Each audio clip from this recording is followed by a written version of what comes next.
집신장수 하나가 포도대장의 채찍을 맨손으로 잡아챘다. 그날 한양 장터를 뒤흔든 소문은 이 한마디로 시작되었습니다. 피가 손목을 타고 흘러내렸지만 그 산에는 한 발도 물러서지 않았던 겁니다. 이야기를 처음부터 풀어보겠습니다. 사방에서 엿장수의 가위 소리가 째깍거리고 떡시루에서 뭉근한 김이 피어오르는 한낮이었다. 좌판마다 곡식 자루와 옹기가 빽빽이 들어찬 사이 사람들의 어깨가 서로 스치며 물결처럼 흘러갔습니다. 그 물결의 한 귀퉁이 낡은 거적 위에 집신 대여섯 켤레를 가지런히 늘어놓은 사내가 하나 있었다. 연식이라 불리는 이 사내는 왼쪽 다리를 질질 끌며 집신을 엮고 있었습니다. 볏짚을 비트는 손끄는 마디마디 굳은 살이 두텁게 박혀 있었고 햇볕에 그을린 이마 아래로 유독 또렷한 눈빛이 번뜩였다. 그러나 아무도 그 눈빛에 주목하지 않았습니다. 저 절름발이한테 집신 사면 발도 절게 되는 거 아니여? 지나가던 안악이 킬킬거리며 내뱉었지만 연식은 눈 하나 깜짝하지 않았다. 볏짚 사이로 검은빛 들풀실 한 올을 슬며시 끼워 넣었습니다. 그 실은 여느 지풀과 달리 기름기가 도는 듯 윤이 흘렀지만 볏짚 틈에 묻히면 눈 밝은 사람도 알아보기 어려웠다. 연식은 그 실을 집신 바닥 깊숙이 짜 넣으며 입꼬리를 아주 살짝 끌어올렸습니다. 바로 그때였습니다. 비켜라, 포도대장 행차시다. 고함과 함께 장터 한복판이 갈라졌다. 말을 탄 사내가 좌판 사이를 거침없이 내달렸고 그 뒤로 포졸 대여섯이 백성들을 장대로 밀어내며 길을 텄습니다. 곡식 자루가 쏟아지고 일기지 펴 흙바닥에 찰떡이 나뒹굴었다. 내 시루, 내 옹기값을 누가 물어준단 말이오. 상인들의 비명이 터져나왔으나 누구 하나 장만식의 행차 앞에서 감히 발을 멈추지 못했습니다. 한성부 포도대장 장만식, 그 이름 석자만으로 장터 사람들의 입이 굳게 닫히는 거였다. 장만식은 비단 관복에 자줏빛 갓끈을 늘어뜨리고 금박 장식이 번쩍이는 가죽신을 신고 있었습니다. 50줄에 접어든 얼굴은 기름기가 번들거렸고 입 언저리에는 늘 비웃음 같은 주름이 깊이 파여 있었다. 말고삐를 잡은 손에 힘을 주며 장만식이 장터를 훑어보았습니다. 그의 눈에는 백성이 아니라 자신의 위세를 비추는 거울만이 있었다. 그 말발굽이 한 아이에게로 향했습니다. 쏟아진 떡을 줍던 대여섯 살 사내 아이가 말 그림자 아래 쪼그려 앉아 있었다. 연식의 몸이 먼저 움직였다. 절뚝거리던 왼쪽 다리로 거적을 힘껏 차고 일어선 연식이 집신 한 짝을 움켜쥔 채 아이의 등을 감싸 안고 바닥으로 굴렀습니다. 말발굽이 연식의 등 바로 옆 흙바닥을 내리찍었고 흙먼지가 사방으로 튀었다. 아이가 울음을 터뜨리자 연식은 아이의 머리를 한번 쓸어주며 나지기 말했습니다. 괜찮다, 괜찮아. 다친 데 없으니 어서 저쪽으로 가거라. 그리고 천천히 일어섰다. 왼쪽 다리가 후들거렸지만 허리는 꼿꼿했습니다. 장만식의 눈썹이 찰나 동안 실룩거렸다. 미천한 집신장수 놈이 내 앞길을 막느냐. 장만식이 말 위에서 채찍을 내리쳤습니다. 가죽 채찍이 바람을 가르며 연식의 손목을 향해 쏘아졌다. 허나 연식은 한 발도 물러서지 않았습니다. 채찍 끝이 손목에 감기는 순간 연식의 손가락이 그 채찍을 낚아채듯 움켜쥐었다. 가죽이 살을 파고들어 손목에서 피가 배어났지만 연식의 눈동자는 흔들림 없이 장만식을 올려다보았습니다. 대장님, 오늘 신으신 가죽신이 너무 무거워 보입니다. 발끝에 피냄새가 서려 있군요. 장터가 숨을 죽였다. 절름발이 집신장수가 포도대장의 눈을 똑바로 마주보고 서 있었습니다. 장만식의 턱 근육이 돌처럼 굳었다. 이윽고 마른 기침이 터져 나왔습니다. 콜록콜록. 가래가 걸린 듯 깊은 곳에서 올라오는 그 기침은 노기 때문이 아니었다. 기침을 할수록 장만식의 손끝이 미세하게 떨렸고 입술 사이로 흘러나오는 숨결에서 비릿한 약 냄새가 섞여 있었습니다. 연식은 그 기침 소리를 놓치지 않았다. 눈을 한번 가늘게 좁혔을 뿐 입 밖으로 내지는 않았습니다. 연식은 천천히 허리를 굽혀 검은 들풀실로 짠 집신 한 켤레를 장만식의 말 발치에 놓았다. 보잘것없는 것이오나 대장님 발을 편히 해드리고 싶어 만든 것입니다. 연식이 고개를 조아리며 말했으나 그 목소리에는 비굴함이 아닌 묘한 확신이 서려 있었습니다. 천한 것이 감히 내 발에 집신을 들이대느냐. 장만식은 그 집신을 말발굽으로 짓밟고 지나갔다. 장터 구석 남노한 선비 차림의 사내 하나가 두부 한 모를 사는 척하며 이 광경을 지켜보고 있었습니다. 박씨라 불리는 이 선비는 연식이 채찍을 잡아챈 순간 두부를 짚던 손을 멈추었다. 절름발이 집신장수의 손목 꺾임에서 범상치 않은 무엇을 읽어냈기 때문입니다. 선비 박씨는 옆에 두부장수에게 물었다. 저 집신장수 언제부터 이 장터에 나왔소? 두부장수가 어깨를 으쓱하며 답했습니다. 글쎄요, 한 서너 달 됐을 겁니다. 절름발이라 집신밖에 못 만든다더라고요. 박씨는 고개를 천천히 끄덕이며 두부값을 치르고 장터를 빠져나갔다. 장만식 행차가 사라지자 장터에 다시 소란이 일었습니다. 사람들이 쏟아진 물건을 주워 담고 깨진 옹기를 한탄하는 사이 연식이 좌판 앞으로 돌아오자 한 무리의 구경꾼이 모여들었다. 연식이 집신 한 짝을 손가락 위에 올려놓고 빙글 돌리더니 집신이 허공을 가르며 날아가 삼장 박덕 시루 위에 앉은 파리를 정확히 후려쳤다. 파리는 그대로 떨어졌고 떡시루는 흔들리지도 않았습니다. 허허, 저것 좀 보소. 집신으로 파리를 잡다니. 구경꾼 하나가 무릎을 치며 웃었고 옆에 있던 떡장수도 혀를 내둘렀다. 아이고, 그 재주로 우리 집 쥐도 좀 잡아주시오. 사람들에게는 한낱 볼거리에 지나지 않았습니다.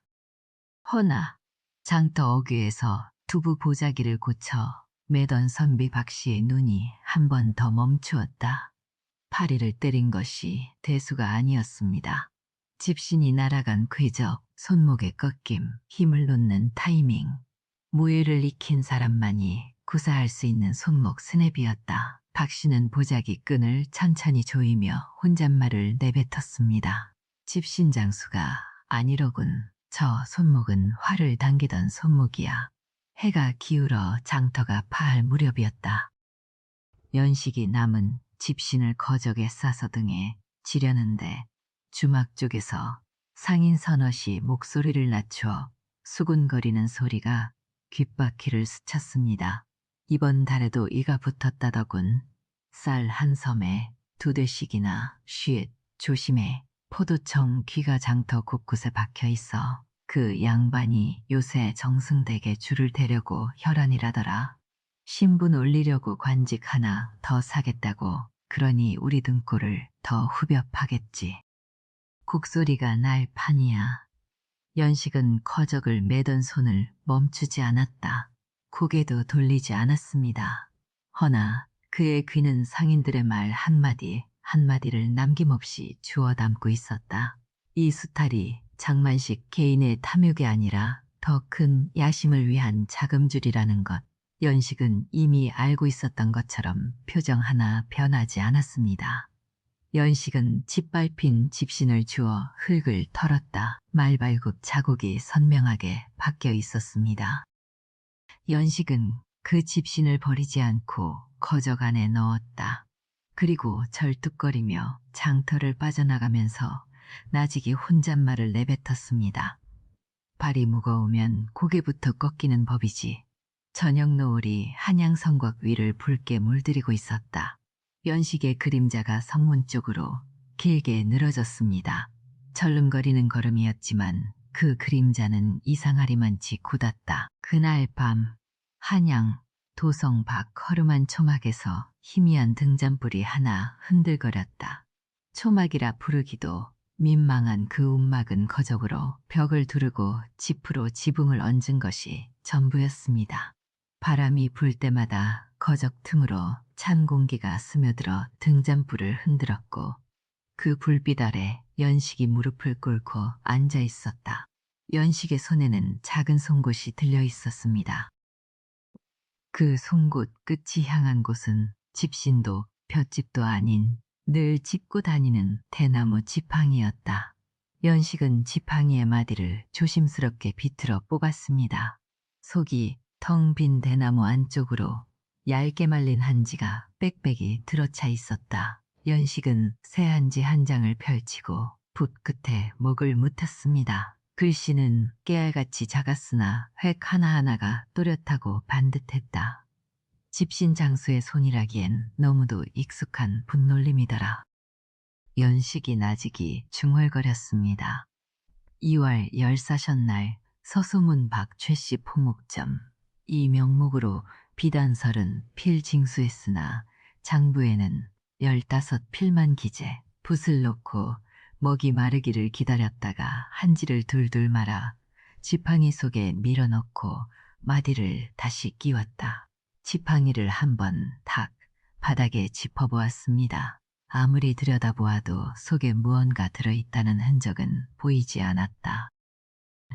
연식의 손이 순간적으로 지팡이를 거적 밑에 밀어넣었다. 그러나 거적문을 젖히고 들어선 사내의 얼굴을 확인하자 긴장이 풀렸습니다. 남루한 도포에 헌갓을 눌러쓴 선비 하나가 허리를 숙이고 들어섰다.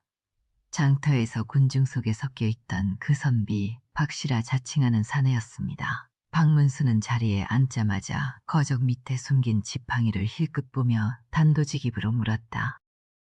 목숨을 걸 만한 원한이라도 있어?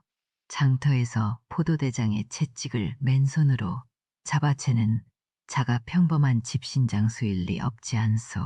연식은 대답 대신 품속을 더듬었습니다. 낡은 헝겊에 쌓인 무언가를 꺼내어 등잔불 앞에 내밀었다. 옷가락지 조각이었습니다. 한쪽이 깨끗하게 부러진 채 남은 반쪽은 비치비치 여전히 곱게 남아 있었으나 연식의 엄지손가락이 그 부러진 면을 천천히 쓸었습니다. 거칠어진 손끝과 매끄러운 옥의 질감이 묘하게 어긋나더라. 이것은 승정원 판사 이대감의 안방마님이 끼시던 가락지입니다. 연식의 목소리가 처음으로 떨렸다. 눈가의 주름 사이로 등잔불이 일렁거렸습니다. 10년 전 장만식이 아직 종사관이던 시절이었습니다. 이대감께서 환곡의 비리를 밟으셨죠. 장만식은 이 대감을 역적으로 무구했습니다. 다포졸들이 들이닥친 그 밤 안방마님께서 가락지를 꺾고 반쪽을 제게 던지셨습니다. 살아서 증인이 되어라. 저는 그 말씀을 안고 담장을 넘었습니다. 등 뒤에서 비명이 들렸지만 돌아보지 못했습니다. 박문수가 옷가락지를 들어 등잔불에 비추며 물었다. 그때 자네는 어떤 직분이었소? 주서였습니다. 승정원에서 기밀 문서를 다루던 말직이었죠. 장만식은 이 대감만 죽인 것이 아닙니다. 가솔 17명이 그 밤에 몰살당했습니다. 연식의 손가락이 옷가락지를 감싸 쥐었다. 손마디가 하얗게 질렸습니다. 박문수는 한동안 말이 없었다. 등잔불 심지가 다 들어가는 소리만이 초막 안을 채웠습니다. 한편 포도청 집무실에서는 장만식이 잠을 이루지 못하고 있었다. 꿈자리가 사나웠습니다. 집신을 신은 사내들이 벽 너머로 기어오르고 그 집신 바닥에서 검은 실이 뱀처럼 풀려나와 장만식의 발목을 감아 올렸다. 장만식은 비명을 지르며 깨어났습니다. 이마에 식은땀이 흥건했고 손끝이 바들바들 떨리더라. 콜록 콜록 가슴 깊은 곳에서 올라오는 마른 기침이 한참을 이어졌다. 장만식은 탁자 위에 약사발을 들이켰습니다. 검붉은 탕약에서 비릿한 냄새가 올라왔다. 장만식이 사발을 탁자 위에 내려놓으며 이를 갈았다. 그놈의 눈빛이 자꾸 어른거린다. 집신장수 주제에 어찌 그리 눈이 맑단 말이냐. 그러고는 고함을 질렀습니다. 칠뜨가 이놈 어디 있느냐. 고함에 달려온 칠뜨기 무릎을 꿇었다. 장만식은 핏발선 눈으로 칠뜨의 멱살을 움켜쥐며 내뱉었습니다. 그 절름발이 집신장수 어디서 자고 어디서 밥을 먹는지 낱낱이 케어와. 사흘 안에 보고가 없으면 내 놈 가죽을 벗기 마. 칠뜨의 턱끝이 미세하게 떨렸으나 고개를 조아릴 뿐이었다. 며칠이 지났습니다. 장터에서 집신꾸기 대회가 벌어졌다. 봄맞이 장에 모여든 집신장수 10명이 좌판 앞에 나란히 앉아 제 솜씨를 뽐내는 자리였습니다. 볏짚을 구르고 물에 적시고 꼬아서 쿨을 만드는 과정이 손끝에서 물 흐르듯 이어졌다. 구경꾼들이 빙 둘러선 가운데 연식도 한쪽 구석에 앉아 집신을 엮기 시작했습니다. 그런데 연식은 눈을 감았다. 아무도 시키지 않았는데 스스로 눈을 감은 채 볏짚을 더듬었습니다. 손가락이 짚의 결을 읽듯 미끄러졌고 한 올 한 올이 정확한 자리를 찾아 제 위치에 놓였다. 옆자리 장수가 어이없다는 듯 코웃음을 치며 내뱉었습니다. 절름발이가 이젠 눈까지 감고 집신을 짠다. 거지 행세도 가지가지로군. 연식은 들은 척도 않았다. 볏짚이 꼬이고 엮이는 사이로 나비날개 같은 무늬가 떠올랐습니다. 코 하나하나의 크기가 어찌나 균일한지 마치 자로 잰 듯했다. 향기로운 볏짚 냄새가 연식의 코끝을 스칠 때마다 입꼬리가 살짝 올라갔죠. 한식경이 채 지나기 전에 연식의 집신이 완성되었습니다. 눈을 뜬 연식이 집신을 들어 올리자 구경꾼 사이에서 탄성이 터졌다. 다른 장수들의 집신과 나란히 놓으니 그 차이가 더욱 선명했습니다. 어느 노인이 연식의 집신을 집어들고 양쪽으로 힘껏 잡아당겨 보았으나 코 하나 풀리지 않았다. 노인이 무릎을 탁 치며 감탄했습니다. 이런 집신은 난생 처음이다. 이 사람이야말로 집신의 신이로구나. 사람들이 환호했습니다. 허나 아까 코웃음을 쳤던 장수가 대뜸 연식의 좌판을 발로 걷어찼다. 병신이 재주 부리면 구경거리밖에 더 되느냐. 이 자리는 장사꾼 자리지 광대 자리가 아니여. 집신 서너 켤레가 흙바닥에 나뒹굴었습니다. 연식은 흙 묻은 집신을 하나하나 주워 담았다. 무릎을 꿇고 흙을 털어내는 그 등의 구경꾼들의 시선이 바늘처럼 꽂혔으나 연식은 아무 말도 하지 않았습니다. 접어넣은 왼쪽 다리의 무릎뼈가 돌바닥에 눌려 욱신거렸고 손목에는 어제 채찍에 맞은 상처가 아직 벌겋게 부어 있었다. 피가 배어나온 붕대 끝에 흙이 들러붙어 쓰라린 통증이 손끝까지 타고 올라왔습니다. 연식은 이를 악물고 집신을 가지런히 놓았다. 열해 동안 이런 모욕은 밥 먹듯 겪어온 것이거든요. 연식의 눈은 군중 너머를 보고 있었습니다. 길 건너 느티나무 아래에서 칠뜨기 팔짱을 끼고 서서 연식을 지켜보고 있었다. 그날 밤이었습니다. 칠뜨은 장만식의 명을 받아 연식의 초막에 숨어들었다. 거정문을 들추고 안으로 기어 들어간 칠뜨의 손이 어둠 속을 더듬었습니다. 집신틀과 볏짚 묶음, 깨진 사발 몇 개뿐인 초막이더라. 칠뜨은 혀를 차며 중얼거렸습니다. 이런 거지 같은 움막에서 대체 무슨 비밀을 찾으란 말이냐. 손끝이 벽 쪽 거정 밑에 닿았다. 무언가 딱딱한 것이 만져졌습니다. 칠뜨은 그것을 꺼내 들고 초막 밖 달빛 아래로 나왔다. 낡은 나무판이었습니다. 뒤집어 보니 한쪽 면에 종이가 한 장 붙어 있었다. 누렇게 바랜 그 종이에는 서투른 붓글씨가 적혀 있었습니다. 칠뜨의 숨이 멎었다. 천지현황, 우주홍황, 그것은 천자문 습자였습니다. 획이 삐뚤삐뚤하고 먹물이 번진 자리마다 어린아이의 손때가 묻어 있었다. 아니, 그 글씨를 기억했던 거였다. 20해 전 뒷골목 사가 학당에서 한 선생님이 자신의 손을 잡고 붓을 쥐어주었습니다. 획은 천천히, 마음은 곧게 그 목소리가 귓가에서 되살아났다. 칠득의 목 뒤가 뜨거워졌습니다. 옷깃 안쪽, 목덜미 아래에 새겨진 작은 표식이 화끈거리는 듯했다. 달빛에 비친 습자 종이 위로 물방울이 하나 떨어졌습니다. 칠득은 황급히 종이를 원래 자리에 밀어넣고 초막을 빠져나왔다. 다시 연식의 초막으로 이야기를 돌리겠습니다. 박문수가 떠난 뒤 홀로 남은 연식은 천천히 일어섰다. 아니, 일어서는 것이 아니었습니다. 연식의 왼쪽 다리가 펴졌다. 절뚝거리던 그 다리가 오른쪽과 똑같이 곧게 선 것이었습니다. 연식은 초막 안을 성큼성큼 걸었다. 소리 없이, 흔들림 없이 사냥개처럼 고른 걸음이었습니다. 열해였다. 열해 동안 다리를 접고 살았습니다.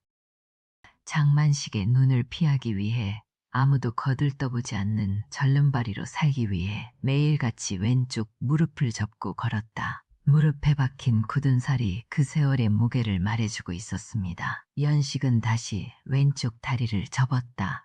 절름발이의 걸음으로 돌아갔습니다. 그리고 지팡이를 집어들었다. 속이 빈 대나무, 10년의 기록이 잠든 그 지팡이를 짚고 연식은 초막 밖으로 나섰습니다. 장터 쪽에서 웅성거리는 소리가 들려왔습니다. 지나가던 안악이 옆집 안악에게 소리를 죽여 속삭이더라. 포도대장 나으리가 장터 한복판에서 가죽신 밑창이 뜯어져 나가는 바람에 코가 땅에 닿도록 넘어졌다면서요? 온 장터가 웃음바다였다나 봐요. 연식의 입꼬리가 아주 천천히 올라갔습니다. 허나 그 미소는 오래가지 않았다. 장만식의 분노가 극에 달했을 터 그 분노의 끝이 어디로 향할지 연식은 이미 알고 있었습니다. 소문이란 게 참 묘합니다. 바람도 아닌 것이 귀에서 귀로 옮겨다니며 한번 퍼지면 걷잡을 수가 없는 법이죠. 신으면 정승이 되는 집신이 있다던데 장터 한 구석에서 누군가 수군거렸습니다. 아니, 그냥 정승이 아니라 영의정이라더군.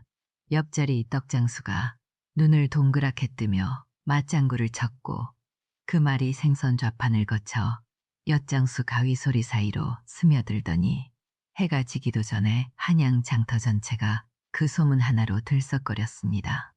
연식이 뿌린 씨앗이었다. 연식은 장터 구석 거적 위에 앉아 여느 때처럼 볏짚을 꼬고 있었습니다. 그러나 입꼬리에 걸린 미소가 예사롭지 않았다.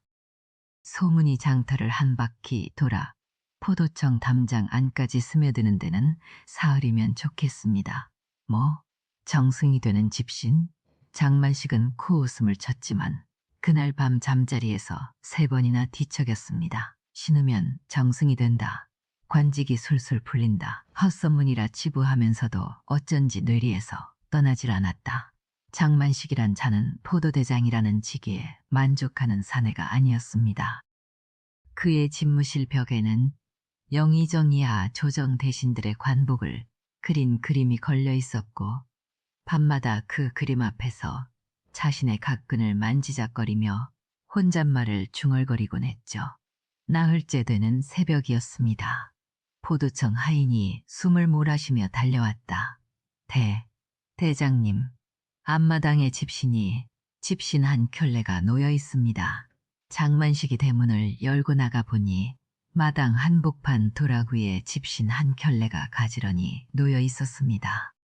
볏짚 사이로 은빛 실이 한 올 박혀 있었고 아침 이슬에 젖은 집신 표면에서 기이한 윤기가 흘렀다. 장만식의 손끝이 미세하게 떨렸습니다.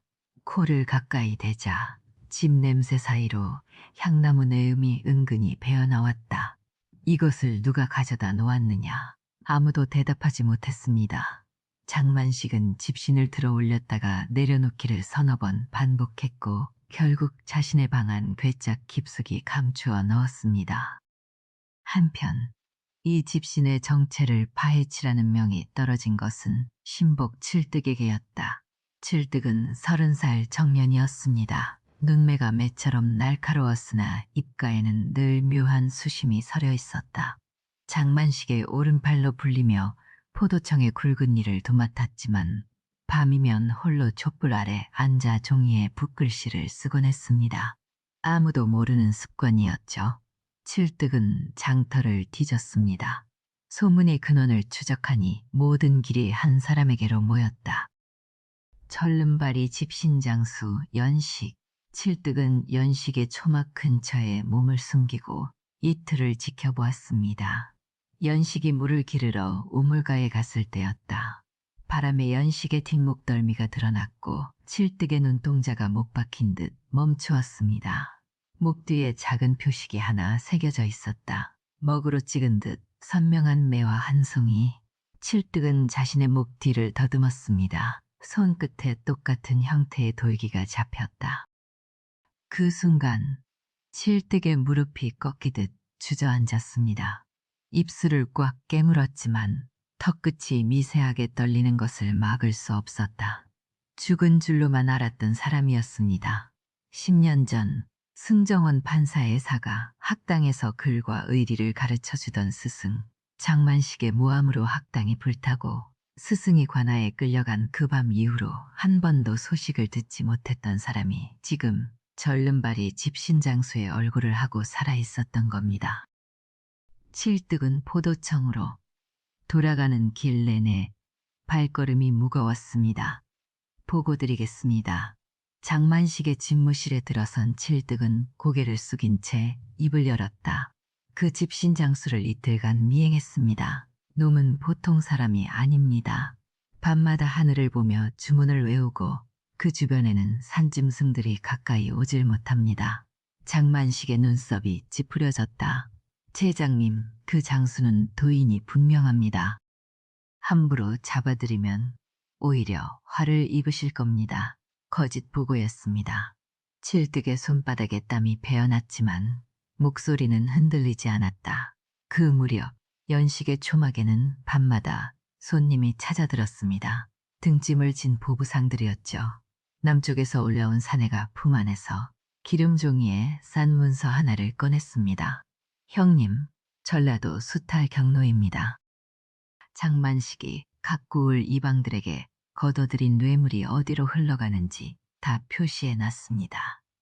경상도에서 온 보부상은 포구 출입 장부 4번을, 충청도에서 온 보부상은 창고, 곡식 횡령 내역을 내밀었습니다. 연식은 그 문서들을 대나무 지팡이 속에 차곡차곡 넣으며 한 사람 한 사람의 손을 잡았다. 고맙네. 자네들 덕분에 이 길이 이어지고 있어. 보부상 우두머리가 이를 드러내며 웃었습니다. 장터 사람치고 장만식한테 안 당한 사람이 어디 있겠습니까? 형님만 말씀하시면 소금장수든 비단장수든 다 움직입니다. 장터 전체가 연식의 그물 안에 있었던 겁니다. 같은 시각 포도청 안에서는 전혀 다른 장면이 펼쳐지고 있었습니다. 남루한 독보를 걸친 선비 한 명이 포도청 문턱을 넘었습니다. 지방 수령의 행색을 한 이산에는 품에서 비단 보자기를 풀어은 자. 소인은 충청도 은진현의 수령 박씨라 하옵니다. 대장님의 큰 은혜에 보답하고자 찾아뵈었습니다. 장만식은 은자를 힐끗 보더니 턱으로 의자를 가리켰습니다. 앉으라는 것인지 절하라는 것인지 분간이 가지 않았다.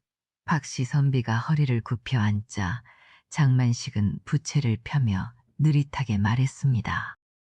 은진현이면 올해 세수가 꽤 되었을 텐데 고작 이것뿐이냐. 은자 승훈양을 고작이라 칭하는 그 입에서 비릿한 탐욕이 흘러나왔습니다. 박씨 선비의 눈이 가늘어졌다. 허나 고개를 더 깊이 숙이며 대답했습니다.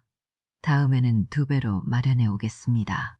포도청을 나선 박씨 선비, 아니 박문수는 골목 어귀에서 걸음을 멈추었습니다. 백성의 피땀이 저 안에서 엿가락처럼 늘어나고 있었다. 암행어사의 마패가 품속에서 불덩이처럼 뜨거웠습니다. 허나 장만식은 칠득의 경고를 듣지 않았습니다. 도인이든 귀신이든 내 앞에 무릎 꿇리지 못할 놈은 없다. 장만식은 포졸 10명을 보내 연식을 잡아들이라 명했습니다. 연식의 초막에 불이 붙었다. 다 마늘을 핥았고 볏짚 타는 매캐한 냄새가 골목 끝까지 퍼져나갔다. 포졸들이 연식의 팔을 비틀어 잡았습니다. 연식은 저항하지 않았다. 다만 끌려가면서 고개를 돌려 어둠 속에 서 있는 장만식의 그림자를 바라보았습니다. 그리고 웃었습니다. 활활 타오르는 불길을 등지고 피가 맺힌 입술 사이로 나직한 목소리가 흘러나왔다. 오늘 밤 당신의 발목이 잘릴 것입니다. 장만식의 얼굴에서 빗기가 싹 빠졌습니다. 그 말이 떨어진 순간 장터 골목마다 북소리가 울렸습니다. 둥, 둥, 둥. 누가 치는 것인지 알 수 없었다. 포졸들이 사방을 둘러보았으나 어둠뿐이었고 북소리는 땅속에서 솟아오르는 듯 발밑을 흔들었습니다. 장만식이 소리쳤다. 당장 끌고 가. 그러나 연식을 붙잡고 있던 포졸 하나가 비명을 질렀습니다. 연식의 집신에서 볏짚한 올이 뱀처럼 풀려나와 포졸의 손목을 감아 올랐던 겁니다. 물론 그것은 집신의 술법이 아니었습니다. 연식이 꼬아 넣은 가느다란 쇠줄이 풀린 것이었죠. 허나 소문에 잔뜩 질려있던 포졸들의 눈에는 그것이 도술로밖에 보이지 않았다. 칠득은 포도청 뒤뜰에 서서 그 광경을 지켜보고 있었습니다. 주먹을 쥐었다 풀기를 반복했다. 스승을 구해야 한다는 마음과 열해를 몸바쳐 쌓아온 자리를 잃는다는 두려움이 갈빗대 사이에서 부딪혔습니다. 그때 등 뒤에서 낮은 목소리가 들려왔다. 칠득이 내가 선택해라. 돌아보니 박문수가 서 있었습니다. 도포는 여전히 남루했으나 눈빛이 달랐다. 품에서 꺼낸 마패가 달빛 아래 번뜩였습니다.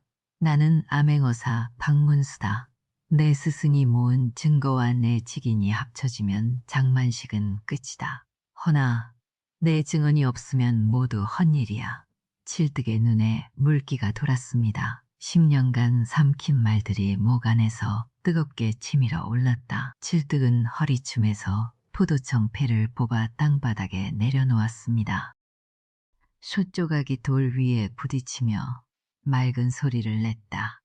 증언하겠습니다. 포도청 지하 감옥은 땅속 깊이 파낸 굴이었습니다. 천장에서 물이 한 방울씩 떨어져 돌바닥에 고였고 그 물웅덩이 위로 횃불 그림자가 일렁거렸다. 쇳내와 곰팡이, 냄새가 뒤섞인 공기가 코끝을 찔렀습니다. 그 굴 한가운데 나무 형틀에 두 팔이 묶인 채 연식이 고개를 떨구고 있었다. 집신 바닥에 짜넣은 그 실, 대체 무엇이냐. 장만식이 형틀 앞에 의자를 끌어다 놓고 앉았습니다.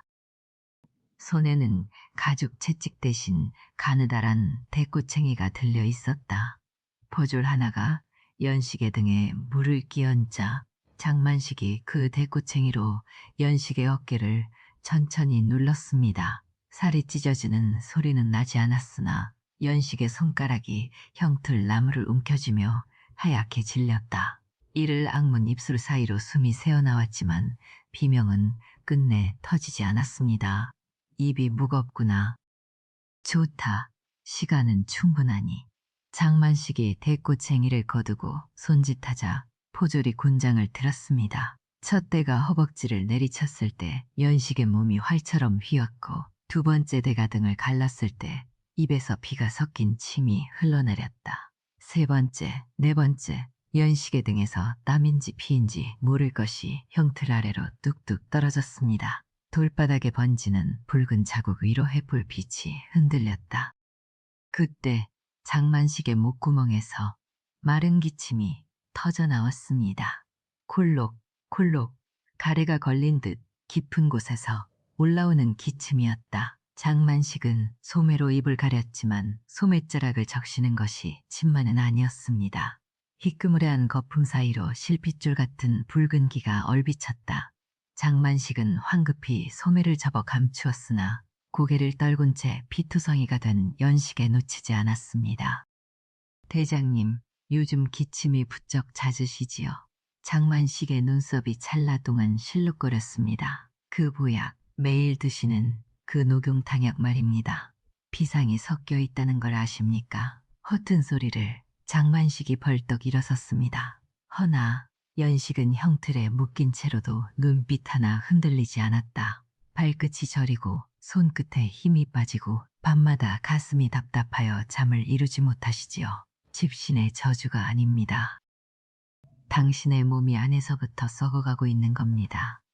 누군가 대장님의 보약에 조금씩, 아주 조금씩 독을 타고 있습니다. 장만식의 손끝이 미세하게 떨렸습니다. 그 떨림은 분노가 아니었다. 공포였습니다. 매일 아침 달여 마시는 탕약의 쓴맛이 혀끝에 되살아나는 듯 장만식이 무의식적으로 입안을 혀로 훑었다. 다시 기침이 터졌습니다. 이번에는 멈추질 않았다. 콜록콜록 허리를 접을 만큼 깊은 기침이 지하 감옥벽에 부딪혀 메아리 쳤습니다. 이놈의 입을 찢어버려라. 장만식이 허리춤에서 칼을 뽑았습니다. 횃불에 칼날이 번뜩이는 순간 감옥 입구에서 급한 발소리가 울렸다. 대장님, 칠뜨기였습니다. 숨을 헐떡이며 달려온 칠뜨기, 장만식의 칼을 쥔 팔을 두 손으로 붙잡았다. 암행어사가 성문에 도착했다는 전갈입니다.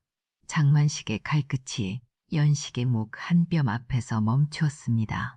칠뜨기 목소리를 낮추어 속삭였다. 지금 이 자를 죽이면 시체가 증거가 됩니다. 어사가 포도청을 뒤지기 전에 흔적을 없애셔야 합니다. 장만식의 눈동자가 좌우로 흔들렸습니다. 칼을 든 손에서 힘이 빠졌다. 이윽고 칼집에 칼을 밀어넣으며 내뱉었습니다.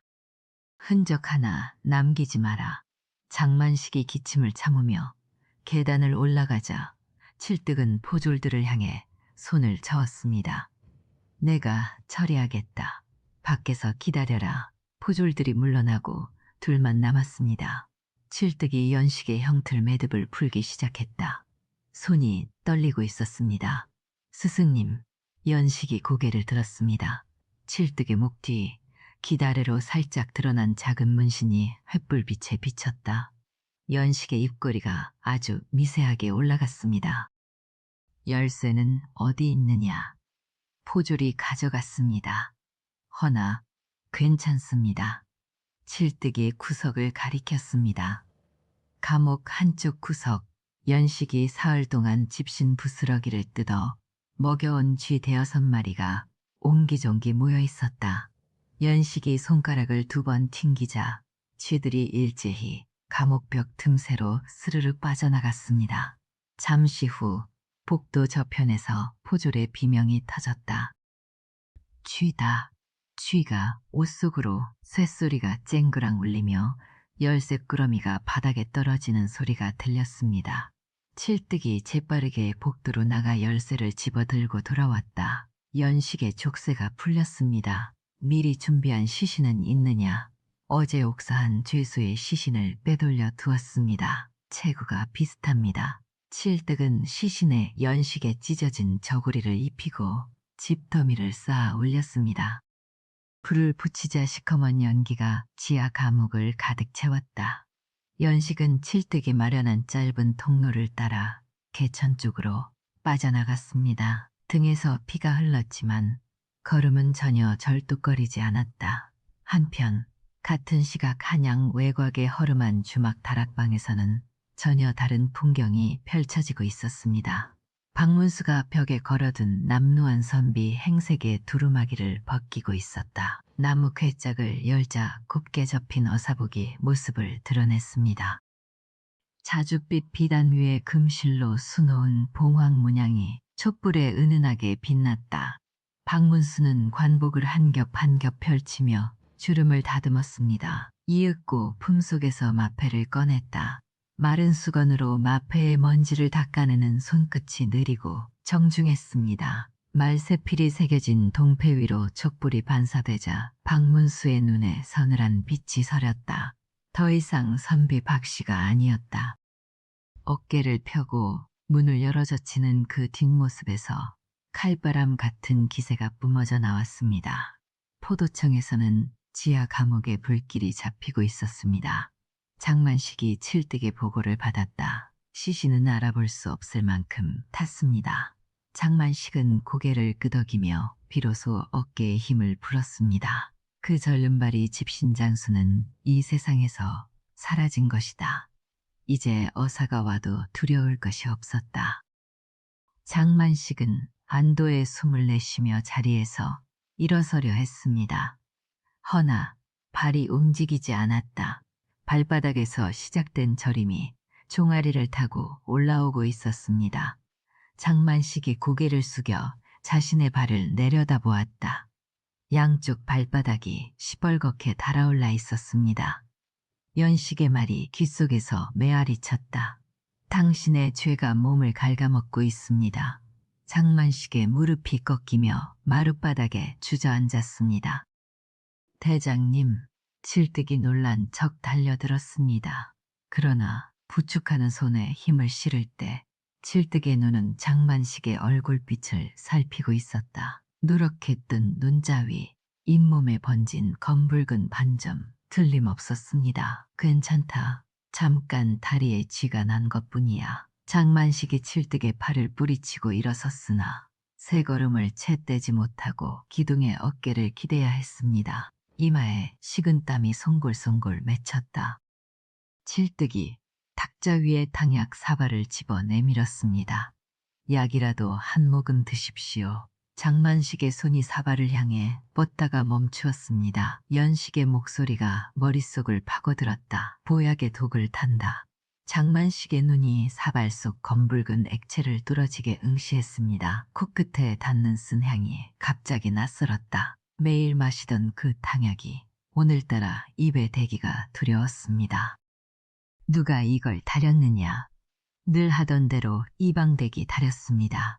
장만식은 사발을 도로 내려놓았습니다. 손톱으로 사발 가장자리를 톡톡 두드리며 눈을 가늘게 좁혔다. 이방, 최진사. 그자가 올 초부터 녹용을 구해다 바쳤지. 장만식의 입꼬리가 실룩거리더니 이내 핏기가 사라졌습니다. 이방을 불러라. 지금 당장. 칠뜨기 고개를 조아리고 물러났습니다. 마당을 가로지르는 칠뜨기의 걸음은 겉으로는 다급했으나 소매 안쪽으로 감춘 손끝은 차분히 작은 쪽지를 접고 있었다. 포도청 담장 아래에서 기다리던 거지 아이에게 쪽지를 쥐어 보냈습니다. 성박 개천 쪽 폐가로 가거라. 등에 피 묻은 사내가 있을 게다. 아이가 어둠 속으로 사라지자 칠뜨은 뒤를 돌아보았습니다. 포도청 지붕 위로 지하 감옥의 연기가 아직 한 줄기 피어오르고 있었다. 저 연기가 거치기 전에 모든 것이 끝나야 했습니다. 포도청, 연회장의 대들보마다 붉은 초롱이 줄줄이 매달려 있었고 기름진 안주 냄새가 마루 끝까지 번져나가고 있었습니다. 장만식은 상좌에 떡하니 앉아 금잔을 기울이고 있었죠. 오늘은 한성부 판윤이 참석하는 자리, 자신의 위세를 한껏 드높일 잔치였습니다. 포졸들이 줄줄이 늘어서고 기녀들이 가야금을 뜯는 소리가 마당까지 흘러나왔다. 입 언저리에 늘 붙어있던 비웃음이 오늘따라 한층 짙었다. 바로 그때였습니다. 연회장 대문이 벌컥 열리더니 남루한 도포에 해진 갓을 쓴 사내 하나가 성큼성큼 걸어 들어왔습니다. 좌중의 시선이 일제히 그에게 쏠렸다. 장만식의 금잔이 반쯤 기울어진 채 멈추었습니다. 암행어사 출두여 사내가 마패를 높이 쳐들었습니다. 연회장의 가야금 소리가 뚝 끊겼고 기녀들이 악기를 놓은 채 바닥에 엎드렸다. 박문수, 그 이름 석차가 연회장 천장에 부딪혀 울렸습니다. 장만식의 턱 근육이 돌처럼 굳었다. 금잔을 쥔 손가락 마디가 하얗게 질렸으나 이내 억지 웃음을 지어 보였습니다. 허허, 어사떡께서 잔치에 납시셨으니 이 얼마나 영광입니까? 자리를 마련하겠습니다. 박문수는 한 발짝도 더 들어오지 않았습니다. 품에서 길다란 두루마리 하나를 꺼내 들었다. 누렇게 바랜 한지였으나 글씨 하나하나가 칼로 새긴 듯 또렷했습니다. 포도대장 장만식, 지난 10년간 이모국을 빙자하여 한성부 백성의 곡식과 포목을 수탈한 내역, 여기 낱낱이 적혀 있다. 장만식의 눈동자가 좌우로 흔들렸습니다. 저것은 도대체 어디서 나온 것인가? 마른 기침이 터져나왔다. 콜록, 콜록. 입술 사이로 약 냄새 섞인 숨이 새어나왔으나 장만식은 벌떡 일어서며 손가락으로 두루마리를 가리켰습니다. 그것은 절름발이 거지놈의 모함이요. 장터에서 떠도는 미친놈의 헛소리를 어사또가 믿으시단 말이오. 목소리가 갈라졌습니다. 연회장에 앉아있던 관원들의 어깨가 움츠러들었다. 그때 연회장 뒷문이 열렸습니다. 한 사내가 걸어 들어왔다. 절뚝거리지 않았습니다.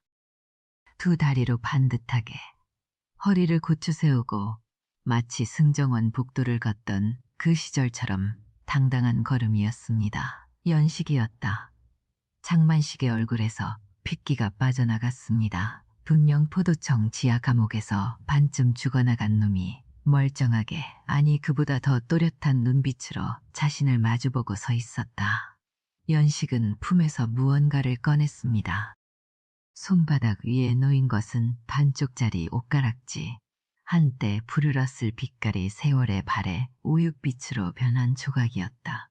연식이 그것을 장만식의 발치에 떨어뜨렸습니다. 옥조각이 마루바닥에 부딪히며 맑은 소리를 냈다. 그 소리가 연회장 구석구석까지 퍼져나갔습니다. 10년 전 승정원 주서 윤판사의 안방에서 사라진 것입니다. 당신이 직접 목을 베고 금고를 털 때 이것만은 미처 챙기지 못했지요. 장만식의 무릎이 떨렸습니다. 옷가락지 조각을 내려다보는 눈에 공포가 서렸다. 저것이 아직 남아있었단 말인가. 장만식은 뒤로 물러서며 포졸들을 향해 소리쳤습니다. 뭘 하느냐. 저놈을 당장 끌어내지 못할까. 허나 포졸 하나 움직이지 않았습니다. 연회장 왼편에 도열에 있던 포졸 15이 일제히 무릎을 꿇었다. 맨 앞에 선 포교가 품에서 두꺼운 장구 하나를 꺼내 방문수 앞에 내밀었죠. 어사또, 이것은 장 대장이 지난 7년간 저희에게 걷어들이라 시킨 수탈 내역입니다. 백성 호별로, 날짜별로 기록해 두었습니다. 그 뒤로 둘째, 셋째, 넷째 포졸이 차례로 장부를 내놓았습니다. 어떤 것은 집으로 묶은 낡은 꾸러미였다. 포졸들의 손이 떨렸으나 눈빛은 흔들리지 않았습니다. 이 순간을 얼마나 기다렸는지 장부를 받치는 손끝에 힘이 잔뜩 들어가 있었다. 장만식의 입이 벌어졌습니다. 제 부하들이 제가 먹여 살리고 벼슬길을 열어주었다고 믿었던 자들이 한꺼번에 등을 돌린 것이었다. 이놈들이 내가 너희를 어떻게 거두었는데. 장만식이 칼집에 손을 뻗었으나 이미 칼은 빈 칼집만 남아있었습니다. 칠뜨기 언제 빼두었는지 칼날은 연회장 밖 어딘가에 있었다. 박문수가 두루마리를 높이 펼치며 입을 열었습니다. 장만식, 승정원 주서, 일가 멸문의 죄, 이모국 빙자수탈의 죄, 허위복으로 조정을 기만한 죄, 셋을 합하여 대역부도에 해당한다. 지금 이 자리에서 포승을 받아라. 장만식의 다리가 풀렸습니다. 비단 관복의 무릎이 마루바닥에 닿았고 자줏빛 가끈이 흐트러져 이마 위로 늘어졌다. 입에서 신음이 흘러나왔으나 말이 되지 못했습니다. 연식은 한 발짝 다가서서 장만식을 내려다보았습니다. 분노도 경멸도 아닌 기나긴 세월이 빚어낸 연민이 담긴 눈이었다. 연식의 입술이 나직이 움직였습니다. 대장님, 집신이 무거웠습니까? 10년을 그 집신 위에 서 있던 내 발은 더 무거웠어. 장만식의 어깨가 들썩이기 시작했습니다. 연회장 안이 쥐 죽은 듯 고요해진 그 순간이었죠. 금박 장식이 번쩍이던 가죽신이 벗겨지며 맨발이 마루바닥에 드러났다. 장만식이 끌려나가는 길, 포도청 앞마당을 지나 장터로 이어지는 큰 길이었습니다. 소문은 이미 장터 전체로 퍼져 있었죠. 양쪽으로 백성들이 늘어서서 장만식의 행렬을 지켜보고 있었다. 그때 길목 한편에서 주막을 치던 여주인이 뛰쳐나왔습니다. 크고 억센 체구에 팔뚝이 소뚜껑만 한 이 여인은 지난 3년간 장만식의 포졸들에게 외상 술값이란 명목으로 쌀 30가마를 빼앗긴 사람이었다. 여주인이 항아리 하나를 번쩍 들어 올렸습니다. 항아리 속에는 가게 뒤편에 묵혀두었던 썩은 소금물이 가득했다. 비린내가 코를 찔렀죠. 이거나 마시고 속 좀 차려라. 이 인간아. 소금물이 장만식의 머리 위로 쏟아졌습니다.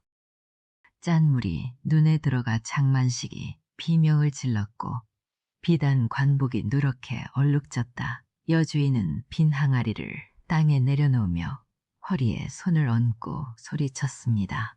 내 쌀 30가마, 내 딸년 혼삭값 맞선 치마값, 내 늙은 어미 약값 다 어디로 갔느냐. 이 짐승만도 못한 놈아. 백성들 사이에서 탄성이 터져나왔습니다. 누군가 박수를 쳤고 아낙네 둘이 눈물을 훔치며 여주인의 등을 두드렸다. 장만식은 소금물에 젖은 얼굴로 고개를 돌렸습니다. 흐려진 시야 속에서 연식의 모습이 보였다. 포도청 대문 앞 두 발로 반드시 서서 자신을 내려다보는 집신장수. 장만식의 손이 허공을 더듬다가 연식의 바지춤을 붙잡았습니다. 살려다오. 제발 내가 원하는 것이 무엇이든 주마. 벼슬이든 금이든. 한성부 포도대장이 그토록 천하다고 짓밟았던 집신장수의 발치에 엎드린 것이었습니다. 연식은 그 손을 뿌리치지 않았습니다. 다만 고개를 천천히 저으며 나직이 말했죠. 대장님, 내가 원하는 것은 당신이 줄 수 있는 게 아닙니다. 연식은 품 안에서 낡은 보자기 하나를 꺼냈습니다. 매듭을 풀자 안에는 집신 한 켤레가 들어있었다. 코가 닳고 뒤축이 해진, 그러나 올 하나하나가 단정하게 꼬아진 집신이었습니다. 연식이 그것을 장만식 앞마루 바닥에 나란히 놓았다. 이것은 윤주서 댕 막내 아들이 신던 것입니다. 그 아이가 불길 속에서 빠져나올 때 한 짝이 벗겨졌고 내가 그 한 짝을 주어 10년을 품고 다녔소. 장만식의 눈이 집신 위에 멈추었습니다. 어른발의 반도 안 되는 크기였다. 연회장에 남아있던 관원 하나가 소매로 얼굴을 가렸고 뒤편에 서 있던 기녀 하나가 소리 없이 어깨를 떨었다. 연식이 무릎을 꿇어 장만식의 눈높이에 맞추었습니다. 두 사내의 시선이 한 뼘 거리에서 마주쳤다. 그 아이는 살았습니다. 내가 없고 남한산성 아래 절강까지 걸었소. 사흘 밤을 걸었소. 지금은 성균관에서 글을 읽고 있소. 장만식의 입술이 파르르 떨렸습니다. 살아있다. 그 말 한마디가 장만식의 허리를 완전히 꺾었다. 이를 악물고 버티던 눈에서 끝내 눈물이 흘러내렸습니다. 체면도 위세도 금잔도 아무 소용이 없었다. 박문수가 포졸들에게 고개를 끄덕였습니다. 포승에 묶인 장만식이 포도청 정문을 나서는 순간 하늘에서 가는 봄비가 내리기 시작했다. 빗방울이 소금물 자국 위로 떨어지며 비단 관복의 얼룩을 천천히 씻어내렸습니다. 그러나 그 안에 벤 10년의 죄까지 씻기엔 봄비는 너무 가벼웠습니다. 장만식은 두 손이 밧줄에 묶인 채로도 고개를 쳐들고 있었습니다. 연회장 한복판에 끌려나온 포도대장의 비단 관복은 찢어지고 가끈은 풀어져 있었으나 그 입에서 나오는 목소리만은 여전히 도성을 울리던 때의 기세를 흉내내고 있었다. 이 장만식이 사람을 죽였다? 어디 증거를 대보시오. 전릉발이 거지와 떠돌이 선비가 꾸며낸 모함에 이 나라의 포도대장이 무릎을 꿇을 수는 없어. 박문수가 어삼 앞에를 높이 들어 보이며 한 걸음 앞으로 나섰습니다. 연회장에 모인 관리들의 어깨가 일제히 움츠러들었다. 허나 장만식은 눈 하나 깜짝하지 않았습니다. 오히려 입꼬리를 비틀며 박문수를 올려다보았다. 기름기 번들거리는 얼굴에 오만한 주름이 더 깊이 팼습니다. 상소문? 그것이 증거라 하셨소? 미친 집신장수가 대나무 속에 끼워 넣은 종이 쪼가리를 믿으시겠다. 이 말이요? 바로 그때였습니다. 연회장 문이 열리며 한 사내가 성큼성큼 걸어 들어왔다. 절뚝거림이 없었습니다. 왼쪽 다리를 힘차게 내딛는 그 걸음걸이에 장만식의 눈동자가 좌우로 미친 듯이 흔들렸다. 죽은 줄 알았던, 아니 지하 감옥에서 반쯤 죽여놓았던 절름발이 집신장수가 멀쩡한 두 다리로 서 있었습니다. 연식이었다. 매질에 찢어진 등에서 아직 핏기가 배어 있었으나 허리는 대나무처럼 곧았습니다. 연식의 손에는 낡은 집신 한 짝이 들려 있었다. 장터에서 장만식의 말발굽에 짓밟혔던 바로 그 집신이었습니다. 연식은 집신을 연회장 바닥에 내려놓더니 품속에서 작은 사기 그릇을 꺼냈습니다. 그릇 안에는 거무스름한 물이 찰랑거렸다. 쑥과 소루쟁이, 뿌리를 삶아 우려낸 약초물이었습니다. 쑥은 예로부터 피를 맑게 하고 독을 다스리는 데 쓰였으나 소루쟁이 뿌리와 함께 다리면 피에 닿았던 흔적을 되살려내는 성질이 있었다. 연식이 약초물을 집신 위에 천천히 부었습니다. 모든 눈이 그 집신을 향했다. 집신 바닥에 짜여있던 검은 들풀실이 꿈틀거리듯 붉게 물들기 시점했습니다.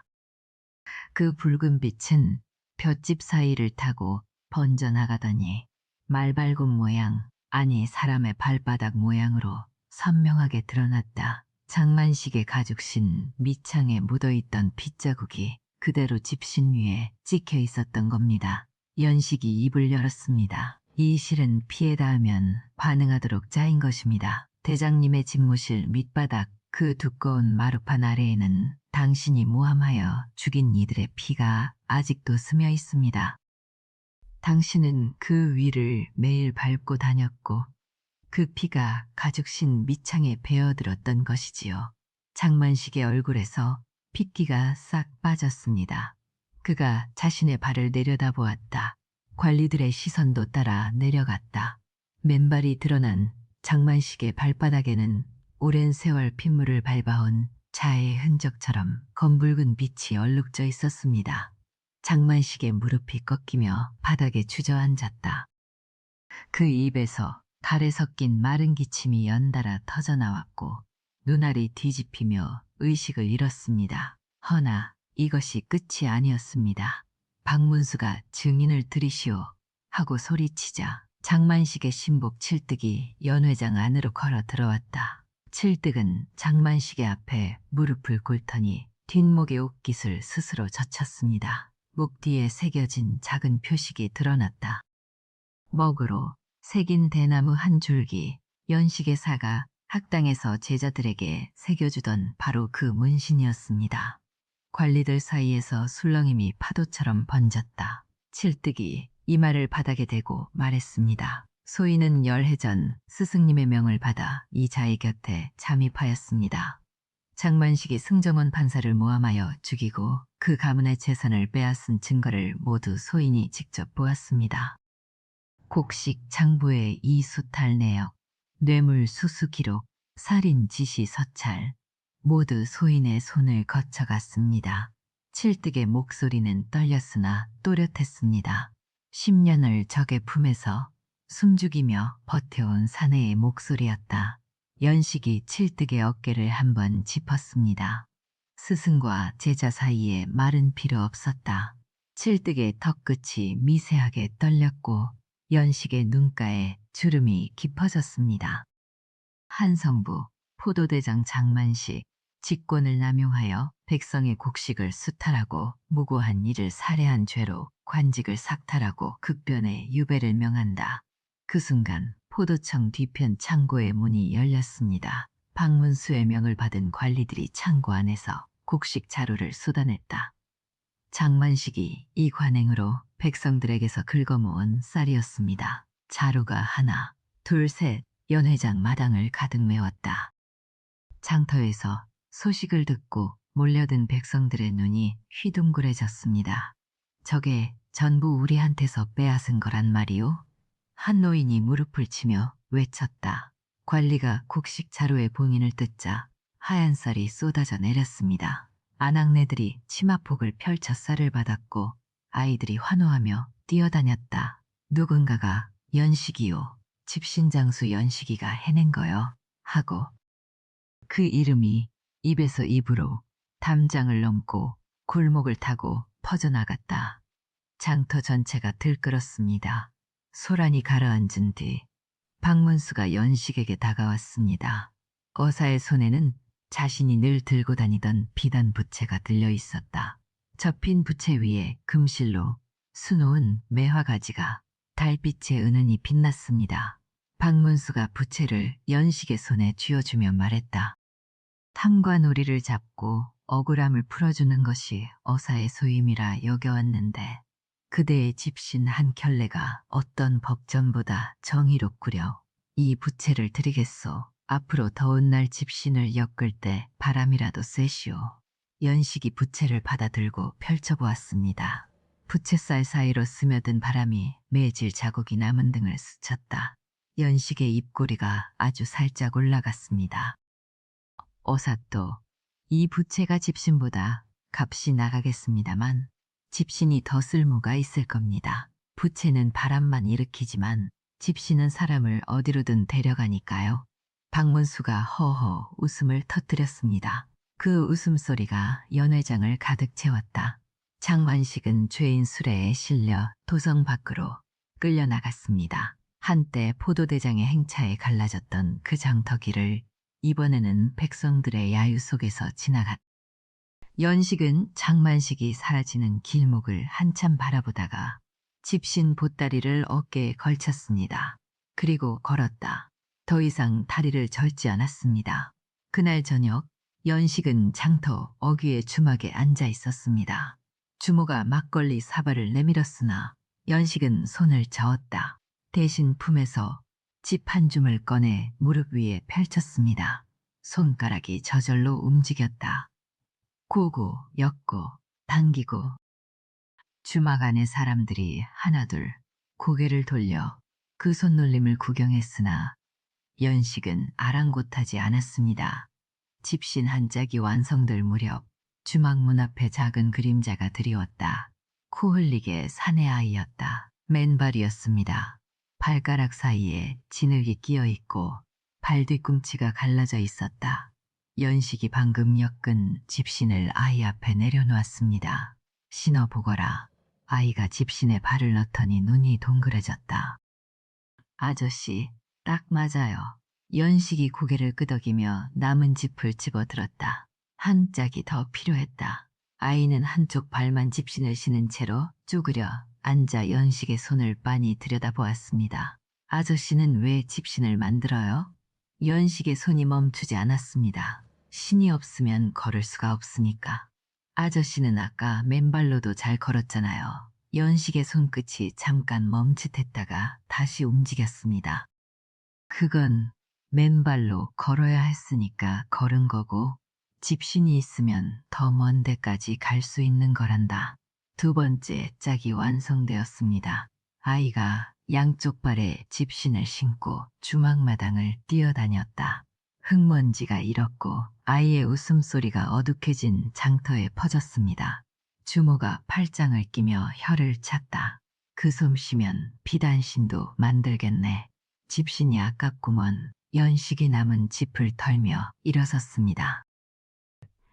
비단신은 마루 위에서만 빛나고 집신은 흙길에서 빛나는 법이지요. 연식은 보따리를 다시 어깨에 걸치고 주막을 나섰습니다. 박문수에게 받은 비단 부채가 보따리 한쪽에서 삐죽 고개를 내밀고 있었다. 달빛이 매화 금실에 걸려 가늘게 흔들렸습니다. 연식은 부채를 보따리 깊숙이 밀어 넣었다. 아직 부채를 펼칠 계절은 아니었습니다. 장터를 빠져나온 연식의 발걸음은 남쪽을 향했다. 소문이 퍼지기 전에 닿아야 할 고을이 있었습니다. 거기에도 집신이 필요한 발이 있을 터였다. 장만식이 끌려간 뒤 포도청 마당에는 깨어진 옹기조각과 핏자국만이 남아있었다. 백성들의 환호가 잦아들고 나서야 박문수는 연식을 조용히 불러세웠다. 임금께서 내리신 교지가 펼쳐져 있었죠. 승정원 주서에 직첩을 복원하고 종삼품 벼슬을 내린다는 내용이었다. 연식은 교지 앞에 무릎을 꿇고 3번 절한 뒤 천천히 고개를 들었습니다. 그의 손이 교지의 가장자리를 한번 어루만졌다. 종이 위에 찍힌 어보의 자줏빛이 햇살에 번들거렸죠. 허나 연식의 손가락은 그 빛을 더듬지 않고 이내 무릎 위로 돌아왔다. 무릎을 꿇은 자리가 축축했다. 포도청 감옥에서 받은 매질 자국이 아직 등판을 가로지르고 있었고 절을 할 때마다 갈라진 살가죽이 벌어지며 삼배, 적삼에 피가 번졌습니다. 등에서 퍼지는 열기가 온몸을 훑고 무릎뼈 아래 돌바닥의 냉기가 뼈를 파고들었다. 이를 악물어도 입술 사이로 쉬익하는 숨소리가 새어나왔죠. 그럼에도 연식의 허리는 꼿꼿이 세워져 있었습니다. 열해를 버텨온 몸이 마지막 한 번쯤 더 버틸 수 있다는 듯이 황공하오나 소인은 이 벼슬을 받을 수 없사옵니다. 박문수의 눈썹이 찰나 동안 꿈틀했다. 열해를 기다린 복수가 끝났는데 왜 다시 집신을 매려 하느냐. 자네의 지략이면 조정에서 쓸 자리가 넘치지 않나. 연식은 대답 대신 곁에 세워둔 대나무 지팡이를 들어 올렸다. 10년을 함께한 그 지팡이를 양손으로 잡더니 마디 하나를 비틀어 쪼갰다. 속이 빈 대나무통 안에서 종이 조각들이 우수수 쏟아져 나왔습니다. 장만식의 비리 상소문은 이미 어사에게 건넨 뒤였죠. 남아있는 것들은 다른 것이었다. 구겨지고 빛바랜 종이 조각마다 서로 다른 필체가 빽빽이 적혀 있었다. 연식이 그 종이들을 박문수 앞에 펼쳐놓았다. 이것은 집신을 사러 왔다가 소인에게 하소연을 털어놓은 백성들의 말입니다. 장만식은 무너졌으나 남대문 박주막거리에서는 아직도 객주가 곡식값을 2배로 매기고 있사옵니다. 삼청동 과부 김씨는 관아의 소장을 냈으나 석 달째 묵살당하고 있고 마포나루 수금장수 최노인은 세전을 내고도 짐을 압수당했사옵니다. 박문수의 입술이 굳게 다물어졌다. 벼슬아치의 눈에는 보이지 않는 길들이 집신장수의 눈에는 보입니다. 저는 그 길을 계속 걷겠습니다. 연식의 목소리는 낮았으나 박문수는 한참을 말없이 서 있다가 이윽고 고개를 한번 끄덕였다. 며칠이 지났습니다. 한양 동대문 박장터 구석 낡은 거적 위에 집신틀이 놓여 있었다. 그런데 그 앞에 앉은 것은 연식이 아니라 칠뜨기였다. 볏짚을 비트는 칠뜨기의 손가락은 아직 서툴렀죠. 짚이 자꾸 꼬여 매듭이 울퉁불퉁 솟아올랐다. 그런데 칠뜨기 앞에는 집신을 사러 온 아이들 대여섯이 옹기종기 모여 앉아 있었습니다. 칠뜨기 볏짚을 비틀며 나직이 말했다. 집신 한 짝을 만들려면 이 풀을 몇 번이나 비틀어야 하는 줄 아느냐? 300번이다. 300번을 비틀어야 사람 발 하나를 감쌀 수 있어. 세상에 쉬운 일이란 없는 법이니라. 한 아이가 고개를 갸웃거리며 손을 들었다. 아저씨, 그러면 양반들 신 가죽 신은요? 칠득이 볏짚을 한 올 떼어내며 너털웃음을 지었다. 가죽신은 소 한 마리를 잡아야 만들지. 허나 소가 풀을 먹고 자라니 결국 모든 신발은 풀에서 시작하는 거다. 높은 자리에 앉은 이도 맨 땅을 걷는 이도 발미등 같은 거야. 아이들의 눈이 동그래졌다. 칠득이 아이들을 둘러보며 나직이 덧붙였다. 우리 스승님은 나에게 집신 짜는 법을 가르쳐 주신 게 아니었어. 사람을 바라보는 눈을 열어주신 거였지. 서툰 손가락으로 집신을 엮으면서 칠뜨개 등이 제 스승처럼 꿋꿋이 펴져 있었다. 한편 한양을 떠나 남쪽으로 향하는 관도 위를 박문수가 걷고 있었다. 가마를 물리고 맨발에 집신을 신었다. 연식이 떠나기 전 건넨 마지막 한 켤레였죠. 볏짚 냄새가 코끝을 간지렸고 발바닥에 닿는 짚에 결이 까슬까슬하면서도 기이하게 부드러웠습니다. 관도 양옆으로 늦본 보리대가 바람에 눕고 어디선가 뻐꾸기가 울었다. 이리 가벼운 시는 처음이로다. 박문수는 혼잣말을 하고는 멈칫했다. 가벼운 것은 집신이 아니었다. 가죽신을 신고 걸을 때는 보이지 않던 것들이 보였던 거더라. 길가에 쪼그려 앉아 엿을 파는 할멈의 구부러진 허리, 보리찜을 진 아이의 맨발에 갈라진 뒤꿈치, 주막 처마 아래에서 국밥 한 그릇을 나눠 먹는 부부의 얼굴. 박문수가 수행 비장에게 고개를 돌렸다. 여봐라, 앞으로 내 행차의 가마를 빼거라. 이 집신이 가마보다 먼 길을 보여주는구나. 비장의 눈이 휘둥그레졌으나 감히 되묻지 못했다. 박문수의 걸음이 느려졌다.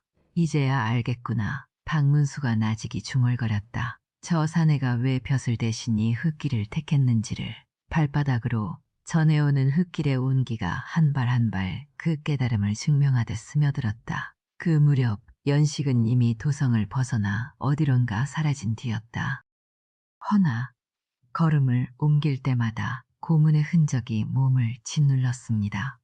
포도청에서 당한 주리의 자국이 양 무릎에 검붉은 멍으로 남아있었고 발목을 옥죄었던 쇠고랑 자리에서는 걸을 때마다 쓰라린 통증이 올라왔다.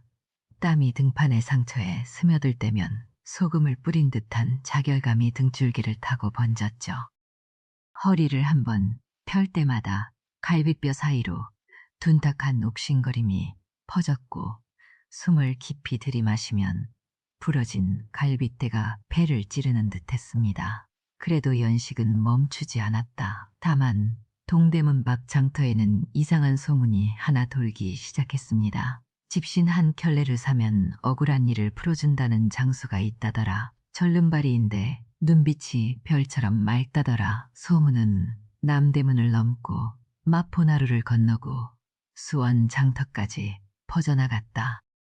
고단한 등짐을 내려놓은 백성들이 그 이야기를 주고받으며 입꼬리를 살며시 끌어올렸습니다.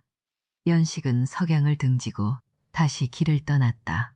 왼쪽 다리를 절뚝이는 걸음이었으나 지팡이 끝이 흙을 두드리는 소리만은 규칙적이고 경쾌했습니다. 통, 통, 통. 마치 누군가의 문을 두드리는 것처럼 해가 바뀌고 또 바뀌어 장만식의 이름은 먼지처럼 잊혀졌다. 포도청 자리에는 새관아가 들어섰고 그 앞마당을 밟고 지나가는 백성들의 발걸음에는 더 이상 두려움이 서려있지 않았습니다. 허나 집신장수 연식이라는 이름만큼은 달랐다. 봄이면 장터마다, 가을이면 주막마다 그 이름이 불려나왔습니다. 억울한 일을 당한 사람이 주먹을 불끈 쥐며 내뱉는 말이 있었다. 연식의 집신을 신겨줘야 할 놈이다.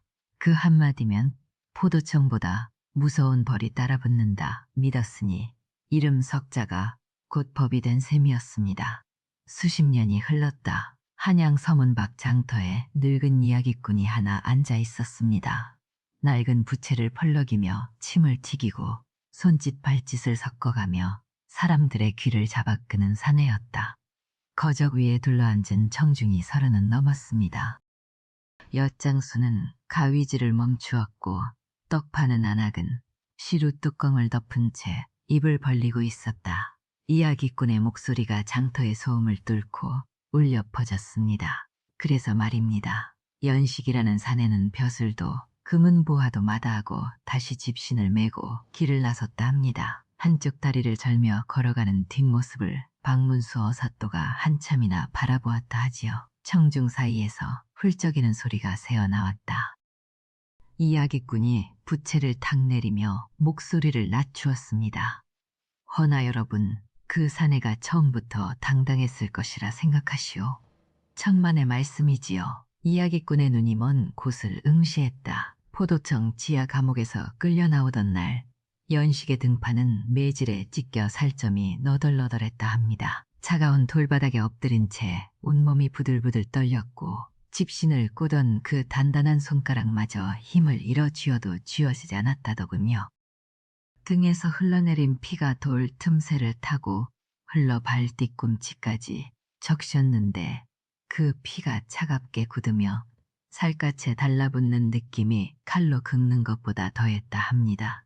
청중 가운데 늙은 아낙이 치맛자락을 움켜쥐며 고개를 돌렸다. 그런데 그 청중 가운데 눈여겨볼 이가 둘 있었습니다. 한쪽 구석에 비단 두루마기를 걸친 백발의 노인이 고개를 숙이고 앉아 있었다.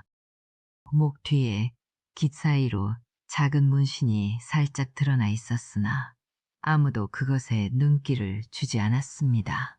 칠득이었다. 연식에게 물려받은 집신틀로 장안에서 손꼽히는 집신방을 일군 그 칠득이 스승의 이야기가 나올 때마다 이 장터를 찾아와 말없이 앉아 듣곤 했던 겁니다. 칠득의 주름진 손가락이 무릎 위에서 가만히 떨리고 있었다. 마치 집신을 꼬던 그 시절의 감촉을 더듬는 듯했습니다. 그 맞은편에는 가끈을 단정히 여민 젊은 선비가 허리를 고추 세우고 앉아 있었다. 품속에 무언가를 소중히 안고 있었는데 꽃깃 사이로 묵직한 노스의 윤이 번뜩였습니다. 어삼 앞에였다. 선비가 옆 사람에게 나직이 속삭였습니다. 주부께서 돌아가시기 전에 말씀하셨소. 내 평생 만난 사내 중에 연식만 한 잔은 없었다고. 벼슬을 준다 해도 마다할 인물은 그놈이 처음이었다고요. 이야기꾼이 부채를 탁 접었다. 자, 한 가지 이야기를 더 전해드리겠습니다. 이야기꾼이 허리를 앞으로 숙이며 목소리를 한층 낮추었다. 나라에서 세운 보물각 한 구석에 이름 모를 장수가 꼬았다는 집신 한 켤레가 놓여있다 합니다. 언뜻 보면 여느 집신과 다를 바 없으나 볏짚 사이사이에 검은 들풀실이 촘촘히 박혀 있었다더군요. 기이한 것은 비가 오는 날이면 그 실에서 푸른 빛이 은은히 스며 나온다는 것이었습니다. 보물각 군졸이 그 빛을 처음 보고는 혼비백산했다지요. 등불을 가까이 대니 빛은 사라지고 볏짚 냄새만 코끝에 남더라 합니다. 그 뒤로 비 오는 밤이면 보물각 앞을 지나는 백성들이 발걸음을 멈추곤 했다. 집신에서 새어나오는 그 빛이 억울한 혼령의 넋을 달래준다는 소문이 퍼졌기 때문이었습니다. 진짜인지 거짓인지는 아무도 모른다. 다만 그 집신 앞에 서면 발바닥이 따뜻해진다고 지나가던 나그네들이 입을 모아 말했다 합니다. 칠득이 고개를 들었다. 입술이 파르르 떨리더니 나직한 목소리가 새어나왔습니다. 스승님은 그 집신을 꼬실 때마다 손가락에서 피가 났습니다. 검은 들풀실이 볏짚보다 억세서 엮을 때마다 살갗이 베어졌거든요. 손끝에 베어나는 피를 볏짚에 묻혀가며 한 올 한 올짜 넣으시던 그 손을 저는 잊을 수가 없소. 칠득에 거칠어진 손등 위로 눈물 한 방울이 떨어졌다. 그 물기가 주름 사이로 스며드는 순간 50년 전 스승의 초막에서 맡았던 볏짚 냄새가 코끝에 되살아나는 듯했습니다. 이야기꾼이 자리에서 일어섰다. 청중을 한번 천천히 둘러보더니 접었던 부채로 자신의 가슴팍을 톡톡 두드리며 말했습니다. 신분이 높다고 고개를 쳐들지 마시오. 당신의 발밑엔 누군가의 땀이 배어있고 그 땀이 당신을 무너뜨릴 수도 있으니 장터가 고요해졌다. 엿장수도 떡 파는 안악도 비단 두루마기의 칠득도 마패를 품은 젊은 선비도 모두가 숨을 멈춘 듯 이야기꾼의 마지막 한마디를 가슴에 새기고 있었습니다. 이야기꾼은 등을 돌렸다. 왼쪽 다리를 질질 끌며 장터를 빠져나가기 시작했습니다. 절뚝 절뚝 지팡이 끝이 흙바닥을 찍을 때마다 먼지가 피어올랐다. 칠득이 고개를 들었습니다. 그 걸음걸이가 그 등판의 너비가 어디선가 본 듯한 기시감에 칠득의 눈동자가 크게 흔들렸다. 입술을 달싹이려는 순간이었습니다. 이야기꾼이 장터 끝 골목으로 접어드는 찰나 절뚝거리던 왼쪽 다리가 펴졌다. 지팡이를 등 뒤로 가볍게 걸친 그 사내의 걸음은 두 발이 고르게 땅을 밟고 있었습니다. 한치의 흔들림도 없이 마치 처음부터 절지 않았던 사람처럼 석양빛이 그의 등을 붉게 물들였고 골목 모퉁이를 돌아 자취가 사라졌다. 칠뜨게 턱끝이 떨리기 시작했습니다. 눈가에 고인 물기가 주름을 타고 흘러내렸으나 입 밖으로는 끝내 한마디도 나오지 않았다. 장터에는 볏짚 냄새만 남았습니다. 여러분, 연식은 대단한 도수를 부린 것이 아닙니다. 그가 가진 것이라곤 볏짚 한 줌과 목숨을 걸 만큼 단단한 의지뿐이었다. 높은 자리에 앉은 자가 아래를 내려다보며 비웃을 때 연식은 그 발밑에서 열해를 견뎠습니다. 우리 삶에서도 마찬가지입니다. 부당한 일 앞에서 고개를 숙이지 마십시오. 당장은 힘이 없고 가진 것이 없어 보여도 진실을 놓지 않는 사람은 반드시 그 진실이 자신을 일으켜 세워줍니다. 연식처럼 묵묵히 한 올 한 올 엮어 가십시오. 집신 한 켤레가 포도대장을 무너뜨렸듯 당신의 성실함이 세상을 바꿀 수 있습니다. 그리고 어디선가 집신 꼬는 소리가 들려왔다. 사각, 사각, 사각. 리듬을 타듯 고르게 이어지는 그 소리를 따라 사람들은 하나둘 자리에서 일어나 각자의 길을 걸어갔습니다. 진실은 길 위에 있고 정의는 그 길을 걷는 자의 것입니다.